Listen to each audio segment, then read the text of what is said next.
नमस्कार।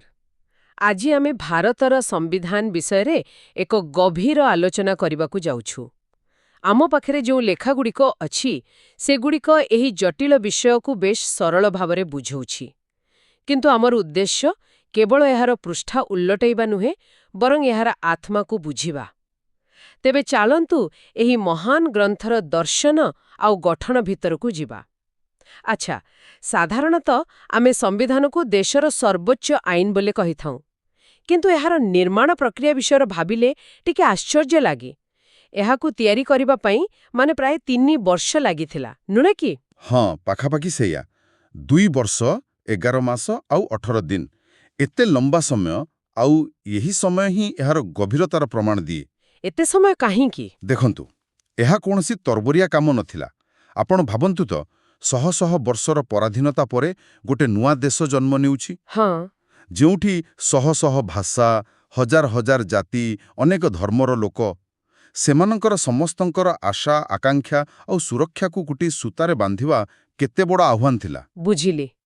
तेणु संविधान सभारे बोधे प्रत्येक धारा उपरे बहुत वितर्क हेउथिला। ବହୁତ ଦିନ ଦିନ ଧରି ଡ୍ରାଫ୍ଟିଂ କମିଟିର ଅଧ୍ୟକ୍ଷ ଭାବରେ ଡକ୍ଟର B.R. ଆମ୍ବେଦକରଙ୍କ ଭୂମିକା ଏ କେବଳ ଲେଖିବା ନଥିଲା। ତାଙ୍କର ମୁଖ୍ୟ କାମ ଥିଲା ବିଭିନ୍ନ ବିଚାରଧାରା ଭିତରେ ଗୋଟି ସମନ୍ୱୟ ଆଣିବା। ठीक कहिले। एक प्रकार समुद्र मंथन भଳି थिला। ଏକଦମ आउ ସେହି ମନ୍ଥନରୁ ଯେଉଁ ଅମୃତ ବାହାରିଲା ତାର ପ୍ରଥମ ପରିଚୟ ହେଉଛି ଏହାର ପ୍ରସ୍ତାବନା ବା ପ୍ରିଏମ୍ବଲ। ଏହାକୁ ତ ସମ୍ବିଧାନର ଆତ୍ମା ବୋଲି କୁହାଯାଏ। ହଁ, ଆଉ ଏଠିରେ କିଛି ବହୁତ ଶକ୍ତିଶାଳୀ ଶବ୍ଦ ଅଛି। ସେଇଗୁଡ଼ିକ ସାର୍ବଭୌମ, ସମାଜବାଦୀ, ଧର୍ମନିରପେକ୍ଷ। ଗଣତାନ୍ତ୍ରିକ, ଗଣରାଜ୍ୟ ଏଗୁଡ଼ିକ କେବଳ ଶବ୍ଦ ନୁହେଁ, ଏଗୁଡ଼ିକ ହେଉଛି ସେହି 5ଟି ସ୍ତମ୍ଭ ଯାହା ଉପରେ ଆମ ଗଣତନ୍ତ୍ର ଛିଡ଼ା ହୋଇଛି। ଆଚ୍ଛା, ଯଦି ଆମେ ପ୍ରଥମ ଶବ୍ଦକୁ ଦେଖିବା ସାର୍ବଭୌମ ବା ସଭରେନ୍। ହଁ, ଏହାର ଅର୍ଥ ସ୍ପଷ୍ଟ। ଭାରତ ନିଜ ନିଷ୍ପତ୍ତି ନିଜେ ନେବ। କୌଣସି ବାହ୍ୟ ଶକ୍ତିର ନିୟନ୍ତ୍ରଣ ରହିବ ନାହିଁ। ଆପଣ ଭାବନ୍ତୁ, 200 ବର୍ଷର ବ୍ରିଟିଶ ଶାସନ ପରେ ଏହା କେତେ ବଡ଼ ଘୋଷଣା ଥିଲା। ଯେ ଆମ ନୀତି ଆଉ ଲଣ୍ଡନରୁ ନୁହେଁ ଦିଲ୍ଲୀରୁ ହିଁ ତିଆରି ହେବ। ଏକଦମ ଆଉ ସମାଜବାଦୀ ବା ସୋସିଆଲିଷ୍ଟ ଶବ୍ଦଟିକୁ ନେଇ ମାନେ ବେଳେବେଳେ ଟିକେ ଦ୍ୱନ୍ଦ୍ୱ ହୁଏ। ହଁ, ଏହା ଏକ ଗୁରୁତ୍ୱପୂର୍ଣ୍ଣ ପ୍ରସଙ୍ଗ। କାରଣ ଭାରତୀୟ ସମ୍ବିଧାନର ସମାଜବାଦ ସୋଭିଏଟ ମଡେଲ ନୁହେଁ। ତେବେ ଏହା କ'ଣ? ଏହା ହେଉଛି ଗାନ୍ଧୀବାଦୀ ଏବଂ ଗଣତାନ୍ତ୍ରିକ ସମାଜବାଦ। ଏହାର ଲକ୍ଷ୍ୟ ହେଉଛି ସାମାଜିକ ଓ ଆର୍ଥିକ ଅସମାନତାକୁ କମ୍ କରିବା। ମାନେ ଧନୀ ଆଉ ଗରିବ ଭିତରେ ପାର୍ଥକ୍ୟ କମ୍ କରିବା। ହଁ, ଆଉ ସମସ୍ତଙ୍କୁ ବିକାଶର ସମାନ ସୁଯୋଗ ଦେବା। ଏହା ରାଷ୍ଟ୍ରକୁ ଏକ କଲ୍ୟାଣକାରୀ ଭୂମିକା ଦେଇଥାଏ। ଏବଂ ତାପରେ ଆସୁଛି ଧର୍ମନିରପେକ୍ଷ ବା ସେକ୍ୟୁଲାର। ଏହା ତ ଭାରତ ଭଳି ଦେଶ ପାଇଁ ବହୁତ ଜରୁରୀ। ନିଶ୍ଚିତ ଭାବରେ, କିନ୍ତୁ ଏଠି ବି ଗୋଟେ କଥା ଅଛି। ଭାରତୀୟ ଧର୍ମନିରପେକ୍ଷତା ପାଶ୍ଚାତ୍ୟ ଦେଶମାନଙ୍କଠାରୁ ଟିକେ ଅଲଗା। କେମିତି? ଦେଖନ୍ତୁ, ପାଶ୍ଚାତ୍ୟ ଦେଶରେ ଧର୍ମନିରପେକ୍ଷତାର ଅର୍ଥ ହେଉଛି ରାଷ୍ଟ୍ର ଆଉ ଧର୍ମ ଭିତରେ ସମ୍ପୂର୍ଣ୍ଣ ବିଚ୍ଛେଦ। କିନ୍ତୁ ଭାରତରେ ରାଷ୍ଟ୍ରର ନିଜର କୌଣସି ଧର୍ମ ନାହିଁ, କିନ୍ତୁ ସବୁ ଧର୍ମକୁ ସମାନ ସମ୍ମାନ ଦିଆଯାଏ। ଏକଦମ ଠିକ୍।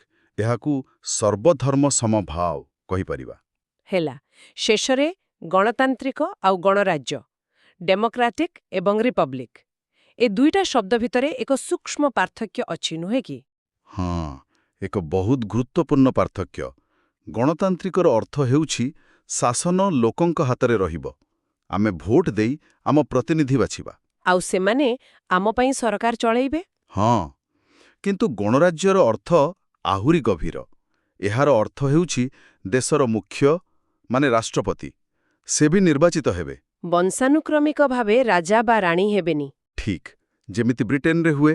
ତେବେ ଏହା ଏକ ଶକ୍ତିଶାଳୀ ବାର୍ତ୍ତା ଥିଲା ଯେ ଏ ଦେଶର ସର୍ବୋଚ୍ଚ ପଦବୀ କୌଣସି ରାଜ ପରିବାରର ସମ୍ପତ୍ତି ନୁହେଁ। ଏକଦମ, ଜଣେ ସାଧାରଣ ନାଗରିକ ମଧ୍ୟ ସେଠାରେ ପହଞ୍ଚିପାରିବ। ଏହା ହିଁ ଥିଲା ପ୍ରକୃତ ଗଣତନ୍ତ୍ରର ପ୍ରତିଫଳନ। ଠିକ୍। ତେବେ ଏହି ଯେଉଁ ମହାନ ଆଦର୍ଶଗୁଡ଼ିକ ନ୍ୟାୟ, ସ୍ୱାଧୀନତା, ସମାନତା ପ୍ରସ୍ତାବନାରେ ଲେଖାଗଲା, ସେଗୁଡ଼ିକୁ ସାଧାରଣ ନାଗରିକଙ୍କ ପାଇଁ ବାସ୍ତବ କରିବାକୁ କିଛି ଠୋସ୍ ବ୍ୟବସ୍ଥା ତ ନିଶ୍ଚୟ ଥିବ। ହଁ, ଆଉ ସେଇଠି ମୌଳିକ ଅଧିକାରର କଥା ଆସୁଛି। ମାନେ ଫଣ୍ଡାମେଣ୍ଟାଲ ରାଇଟ୍ସ। ଯଦି ପ୍ରସ୍ତାବନା ଆତ୍ମା, ତେବେ ମୌଳିକ ଅଧିକାର ହେଉଛି ସମ୍ବିଧାନର ହୃଦୟ। ଏଗୁଡ଼ିକ ହେଉଛି ସେହି ଅଧିକାର ଯାହାକୁ ରାଷ୍ଟ୍ର କୌଣସି ପରିସ୍ଥିତିର ନାଗରିକଙ୍କଠାରୁ ଛଡ଼ାଇ ନେଇପାରିବ ନାହିଁ। ଏହା ସରକାରର ଶକ୍ତି ଉପରେ ଏକ ସୀମାରେଖା ଟାଣିଥାଏ। ଏକଦମ। ମୋଟାମୋଟି 6ଟା ମୁଖ୍ୟ ଅଧିକାର ଅଛି। ସମାନତାର ଅଧିକାର, ସ୍ୱାଧୀନତାର ଅଧିକାର, ଶୋଷଣ ବିରୋଧୀ ଅଧିକାର, ଧର୍ମୀୟ ସ୍ୱାଧୀନତା, ସାଂସ୍କୃତିକ ଓ ଶିକ୍ଷାର ଅଧିକାର। ଆଉ ଶେଷରେ ସାମ୍ବିଧାନିକ ପ୍ରତିକାରର ଅଧିକାର। ମତେ ଲାଗୁଛି ଏଇ ଶେଷ ଅଧିକାରଟା ସବୁଠୁ ଗୁରୁତ୍ୱପୂର୍ଣ୍ଣ। ହଁ, ଏହା ଅନ୍ୟ ସବୁ ଅଧିକାରର ଏନଫୋର୍ସମେଣ୍ଟ ୱିଙ୍ଗ ଭଳି। ଆପଣ ଏକଦମ ଠିକ୍ ଶବ୍ଦ ବ୍ୟବହାର କଲେ, ଏନଫୋର୍ସମେଣ୍ଟ। ସେଥିପାଇଁ ତ ଡକ୍ଟର ଆମ୍ବେଦକର ଏହାକୁ ସମ୍ବିଧାନର ହୃଦୟ ଓ ଆତ୍ମା ବୋଲି କହିଥିଲେ। ଏହାର ଅର୍ଥ କ'ଣ? ଏହାର ଅର୍ଥ ହେଉଛି ଯଦି କୌଣସି ନାଗରିକର ଅନ୍ୟ କୌଣସି ମୌଳିକ ଅଧିକାର କ୍ଷୁଣ୍ଣ ହୁଏ, ତେବେ ସେ ଏହି ଅଧିକାର ବଳରେ ସିଧାସଳଖ ସୁପ୍ରିମକୋର୍ଟ କିମ୍ବା ହାଇକୋର୍ଟକୁ ଯାଇପାରିବେ। ବୁଝିଲି। ଏହା ବିନା ଅନ୍ୟ ଅଧିକାରଗୁଡ଼ିକ କେବଳ କାଗଜରେ ଲେଖା ହୋଇ ରହିଯାଇଥାନ୍ତା। ହଁ, ସତରେ। କିନ୍ତୁ କଥା କେବଳ ଅଧିକାରରେ ସରେ ନା। ଆଉ ଗୋଟେ ଦିଗ ହେଉଛି ମୌଳିକ କର୍ତ୍ତବ୍ୟ। ଏହା ଅଧିକାର ଆଉ ଦାୟିତ୍ୱ ଭିତରେ ଗୋଟେ ସନ୍ତୁଳନ ରଖିବାକୁ ଚେଷ୍ଟା କରେ।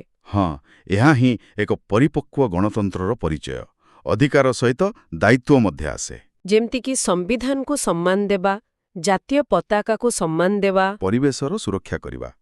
ଏଗୁଡ଼ିକ ଆଇନଗତ ଭାବେ ବାଧ୍ୟତାମୂଳକ ନୁହେଁ। ମାନେ ପାଳନ ନ କଲେ ଦଣ୍ଡ ମିଳିବନି। ନା, କିନ୍ତୁ ଏଗୁଡ଼ିକ ନାଗରିକଙ୍କ ପାଇଁ ଏକ ନୈତିକ ମାର୍ଗଦର୍ଶିକା। ଏହା ଆମକୁ ମନେ ପକାଇ ଦିଏ ଯେ ଦେଶ ପ୍ରତି ଆମର ବି କିଛି ଦାୟିତ୍ୱ ଅଛି। ଠିକ୍। ତେବେ ଆମେ ସମ୍ବିଧାନର ଦର୍ଶନ ଆଉ ନାଗରିକଙ୍କ ସହ ଏହାର ସମ୍ପର୍କ ବିଷୟରେ କଥା ହେଲେ। କିନ୍ତୁ ଏତେ ବଡ଼ ଦେଶକୁ ଚଳାଇବା ପାଇଁ ଯୋଉ ପ୍ରଶାସନିକ ଢାଞ୍ଚା ଦରକାର, ସେ ବିଷୟରେ କ'ଣ କୁହାଯାଇଛି? ଲେଖାଗୁଡ଼ିକରେ ଗୋଟେ କଥା ବାରମ୍ବାର ଆସୁଛି, ତାହା ହେଉଛି ଭାରତର ସଂଘୀୟ ପ୍ରଣାଳୀ ବା ଫେଡରାଲ ସିଷ୍ଟମ। ଏହାକୁ ବୁଝିବା ପାଇଁ ଭାରତର ବିଶାଳତାକୁ ବୁଝିବାକୁ ପଡ଼ିବ। ଗୋଟିଏ ସ୍ଥାନରୁ ମାନେ ଦିଲ୍ଲୀରୁ ସାରା ଦେଶକୁ ଚଳାଇବା କଷ୍ଟ। ହଁ, କନ୍ୟାକୁମାରୀର ଜଣେ ମତ୍ସ୍ୟଜୀବୀ କିମ୍ବା ଅରୁଣାଚଳର ଜଣେ ଚାଷୀଙ୍କର ସମସ୍ୟା ତାକୁ ଦିଲ୍ଲୀରେ ବସି ବୁଝିବା ସହଜ ନୁହେଁ। ସେଥିପାଇଁ ଆମ ସମ୍ବିଧାନ ନିର୍ମାତାମାନେ କ୍ଷମତାର ବିଭାଜନ କଲେ। ଗୋଟିଏ କେନ୍ଦ୍ର ସରକାର ଆଉ ଅନେକ ରାଜ୍ୟ ସରକାର। ହଁ, ତେବେ ଏହା ଏକ ପ୍ରକାରର ଟିମ୍ ୱାର୍କ ଭଳି, ଯୋଉଠି କାହାର କ'ଣ କାମ ତାହା ଆଗରୁ ସ୍ଥିର କରାଯାଇଛି। ସମ୍ବିଧାନରେ 3ଟି ତାଲିକା ଅଛି: କେନ୍ଦ୍ର ତାଲିକା, ରାଜ୍ୟ ତାଲିକା ଆଉ ଯୁଗ୍ମ ତାଲିକା। ଯେମିତି ପ୍ରତିରକ୍ଷା, ବୈଦେଶିକ ବ୍ୟାପାର ଏସବୁ କେନ୍ଦ୍ର ସରକାରଙ୍କ ହାତରେ। ଆଉ ପୋଲିସ, ସ୍ୱାସ୍ଥ୍ୟ, କୃଷି ଏଗୁଡ଼ିକ ରାଜ୍ୟ ସରକାରଙ୍କ ଅଧୀନରେ। ଠିକ୍। ଏହାଦ୍ୱାରା ସ୍ଥାନୀୟ ସମସ୍ୟାର ସମାଧାନ ସ୍ଥାନୀୟ ସ୍ତରରେ ହୋଇପାରେ। କିନ୍ତୁ ଏ ଟିମ୍ ୱାର୍କରେ ମତାନ୍ତର ବି ତ ହୋଇପାରେ। ଯଦି କେନ୍ଦ୍ର ଆଉ ରାଜ୍ୟ ଭିତରେ କିଛି ବିବାଦ ହୁଏ କିମ୍ବା ସରକାର ନିଜେ ଯଦି ନିୟମ ଭାଙ୍ଗେ, ତେବେ କ'ଣ ହବ? ଏଇଠି ଆସେ ସ୍ୱାଧୀନ ନ୍ୟାୟପାଳିକା ବା ଇଣ୍ଡିପେଣ୍ଡେଣ୍ଟ ଜୁଡିସିଆରୀର ଭୂମିକା। ଆଚ୍ଛା। ଏହା ଗଣତନ୍ତ୍ରର ସବୁଠାରୁ ଗୁରୁତ୍ୱପୂର୍ଣ୍ଣ ସୁରକ୍ଷା କବଚ। ଆମ ଦେଶର କୋର୍ଟଗୁଡ଼ିକ, ସୁପ୍ରିମକୋର୍ଟ, ହାଇକୋର୍ଟ, ଏମାନେ ସରକାରଙ୍କଠାରୁ ସମ୍ପୂର୍ଣ୍ଣ ସ୍ୱାଧୀନ। ସରକାରଙ୍କର କୌଣସି ଚାପ ନଥାଏ? ବିଲକୁଲ ନାହିଁ। ସେମାନଙ୍କର କାମ ହେଉଛି ନିରପେକ୍ଷ ଭାବରେ ଆଇନର ବ୍ୟାଖ୍ୟା କରିବା, ସମ୍ବିଧାନର ସୁରକ୍ଷା କରିବା ଆଉ ନାଗରିକଙ୍କ ମୌଳିକ ଅଧିକାରର ରକ୍ଷା କରିବା। ଏକଦମ। ଯଦି ନ୍ୟାୟପାଳିକା ସ୍ୱାଧୀନ ନ ହୁଏ, ତେବେ ନ୍ୟାୟ କେବେ ବି ନିରପେକ୍ଷ ହୋଇପାରିବ ନାହିଁ। ଏ ଆଲୋଚନାରେ ଗୋଟେ ବହୁତ ଆକର୍ଷଣୀୟ କଥା ସାମ୍ନାକୁ ଆସୁଛି ଯେ ଆମ ସମ୍ବିଧାନ ପଥରରେ ଲେଖା ହୋଇନାହିଁ, ଏହାକୁ ବଦଳା ଯାଇପାରେ। ଏହା ସଂଶୋଧନୀୟ ବା ଆମେଣ୍ଡେବଲ୍। ହଁ, ଏହାକୁ ଏକ ଜୀବନ୍ତ ଦସ୍ତାବେଜ ବା ଲିଭିଂ ଡକୁମେଣ୍ଟ କୁହାଯାଏ। ଆଉ ଏହି ନମନୀୟତା ହିଁ ଏହାର ସବୁଠାରୁ ବଡ଼ ଶକ୍ତି। ଏହାକୁ ଆଜି ପର୍ଯ୍ୟନ୍ତ ପ୍ରାସଙ୍ଗିକ କରି ରଖିଛି। ଠିକ୍। 1950ର ଭାରତ ଆଉ ଆଜିର ଡିଜିଟାଲ ଭାରତ ଭିତରେ ବହୁତ ଫରକ। ନିଶ୍ଚୟ। ସମୟ ସହିତ ସମାଜର ଆବଶ୍ୟକତା ବଦଳେ, ଆହ୍ୱାନ ବଦଳେ। ତେଣୁ ସମ୍ବିଧାନ ନିର୍ମାତାମାନେ ଏକ ବ୍ୟବସ୍ଥା ରଖିଥିଲେ ଯାହାଦ୍ୱାରା ସଂସଦ ସମୟ ଅନୁଯାୟୀ ସମ୍ବିଧାନରେ ପରିବର୍ତ୍ତନ ଆଣିପାରିବ। ଏହା ଫଳରେ ସମ୍ବିଧାନ ଏକ ପୁରୁଣା ଗ୍ରନ୍ଥ ନ ହୋଇ ଏକ ଜୀବନ୍ତ ଦସ୍ତାବେଜ ହୋଇ ରହିଥାଏ। ହଁ। କିନ୍ତୁ ଏ ପରିବର୍ତ୍ତନର କୌଣସି ସୀମା ଅଛି କି? କ'ଣ ସଂସଦ ଚାହିଁଲେ ସମ୍ବିଧାନର ଯେକୌଣସି ଅଂଶକୁ ବଦଳେଇ ଦେଇପାରିବ, ଏପରିକି ଏହାର ମୂଳ ଆଦର୍ଶକୁ? ଏହା ଏକ ବହୁତ ବଡ଼ ପ୍ରଶ୍ନ ଥିଲା। ଆଉ ଏହାକୁ ନେଇ ଦୀର୍ଘଦିନ ଧରି ନ୍ୟାୟପାଳିକା ଆଉ ସଂସଦ ଭିତରେ ବିବାଦ ଥିଲା। ତାପରେ ଶେଷରେ 1973 ମସିହାର ଏକ ଐତିହାସିକ ମାମଲା, କେଶୱାନନ୍ଦ ଭାରତୀ ମାମଲାରେ ସୁପ୍ରିମକୋର୍ଟ ଏକ ସୀମାରେଖା ଟାଣିଲେ। କୋର୍ଟ କହିଲେ ଯେ ସଂସଦ ସମ୍ବିଧାନକୁ ସଂଶୋଧନ କରିପାରିବ, କିନ୍ତୁ ଏହାର ମୌଳିକ ଢାଞ୍ଚା ବା ବେସିକ୍ ଷ୍ଟ୍ରକ୍ଚରକୁ ବଦଳାଇ ପାରିବ ନାହିଁ। ଏ ମୌଳିକ ଢାଞ୍ଚା କ'ଣ? ଏହା କ'ଣ କେଉଁଠି ଲେଖା ହେଇଛି? ନା, ଏହା କୌଣସି ସ୍ଥାନରେ ତାଲିକାଭୁକ୍ତ ହୋଇନାହିଁ। ସମୟ ସମୟରେ କୋର୍ଟ ନିଜ ରାୟ ମାଧ୍ୟମରେ ଏହାକୁ ବ୍ୟାଖ୍ୟା କରନ୍ତି। ଉଦାହରଣ ସ୍ୱରୂପ? ସାଧାରଣତଃ ଗଣତନ୍ତ୍ର, ଧର୍ମନିରପେକ୍ଷତା, ସଂଘୀୟ ପ୍ରଣାଳୀ, ନ୍ୟାୟପାଳିକାର ସ୍ୱାଧୀନତା ଏସବୁକୁ ଏହାର ଅଂଶ ବୋଲି ଧରାଯାଏ। ଓହୋ, ତେବେ ଏହା ଏକ ପ୍ରକାରର ସୁରକ୍ଷା କବଚ। ହଁ, ଯାହା ସମ୍ବିଧାନର ମୂଳ ଆତ୍ମାକୁ କୌଣସି ସରକାର ଦ୍ୱାରା ନଷ୍ଟ ହେବାରୁ ରକ୍ଷା କରେ। ଆଲୋଚନାରେ ଆଉ ଗୋଟିଏ ଗୁରୁତ୍ୱପୂର୍ଣ୍ଣ ବିଷୟ ଅଛି ରାଷ୍ଟ୍ରନୀତିର ନିର୍ଦ୍ଦେଶକ ସିଦ୍ଧାନ୍ତ ବା ଡିରେକ୍ଟିଭ୍ ପ୍ରିନ୍ସିପଲ୍ସ। ଏଗୁଡ଼ିକୁ ଆଇନ ନୁହେଁ ବରଂ ମାର୍ଗଦର୍ଶନ ବୋଲି କୁହାଯାଇଛି। ଏହା ମୌଳିକ ଅଧିକାରଠାରୁ କେମିତି ଅଲଗା? ଏହାକୁ ଦେଶର ଦୀର୍ଘକାଳୀନ ଲକ୍ଷ୍ୟ ବା ଏକ ୱିଶ୍ ଲିଷ୍ଟ ଭାବରେ ଦେଖାଯାଇପାରେ। Wish list?